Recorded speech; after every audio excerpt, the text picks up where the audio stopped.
If you tell me, I would love it. I'm not sure. I don't even know. I think I just try to use my teammates out there, and everybody's supporting me well out there, and just try to make plays, I guess. When it comes to having a high hockey IQ, is that just something, an innate sense you have in you, or do you study a lot of film, or how do you, I guess, make sure you make the right decisions on the ice? Well, I guess I've always definitely watched a lot of hockey growing up, and watching a lot of games, and just thinking about a lot of different plays that can happen out there. I think studying film, I do a lot of that as well, and yeah, that's just what I try to work the game that way.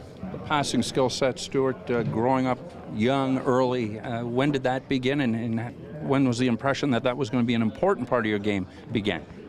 I'm not too sure. I think my dad always tried to focus on the basics with me, and shoot when you should shoot and pass when you should pass. And I think for me, it was always using my teammates out there ever since I was 5. So I guess he instilled that in me at a young age, and I'm thankful for that. Are you getting a lot of feedback from family and friends during this kind of start to the season as you've made your NHL debut and then some?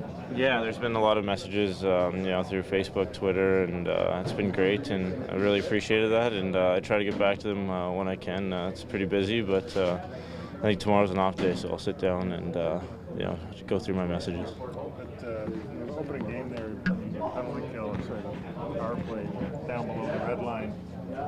Your first NHL power play. Did you feel like you're in the right spot? I mean, you made a base play to Bozak. Yeah, I think. You thought of panic at that point? I don't know. I just tried to, I guess, get the puck going north, and got in behind the D there, and saw Bozak went to the net, so just tried to get it to him in front, and he made a great play to get it past Carey Price there. At any point were you that far, that deep? I mean, getting pucks deep is one thing, but you're the guy who's deep. I mean, did you feel like you were in the right spot, or did you feel comfortable? Yeah, I think with the forwards slowing up at the blue line, and I'm the only one with speed, I think I got to go get it. I did it the other night in New York. I had to chip one in and go get it on the power play. So there's situations like that where even being a defenseman, you got to go get that, especially on the power play. Penalty kill in the National Hockey League at this young stage of your career. What's the most daunting challenge from it as you settle in on that side of the special teams equation? I think always just being aware of everybody on the ice. There's definitely a lot of skilled players that are going to be on the power play for opposing teams, and you just got to be aware and be talking all the time with the 3 other guys on the ice and 4 other guys with the goalie as well. So it's a tough task, but it's something I take a lot of pride in, playing defensive and offensive as well.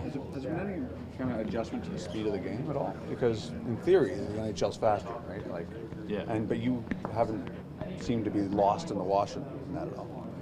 Yeah, it's definitely been a lot quicker. I think there's still a lot of fast players in the American League when it comes to just speed-wise, but I think what changed? Yeah, that's exactly it. I think the plays are a lot more crisper, and guys are a lot sharper to be in the right position on the forecheck. So I think it makes it seem a bit faster, but guys are also supporting you well as a 5-man unit out there on your team. So.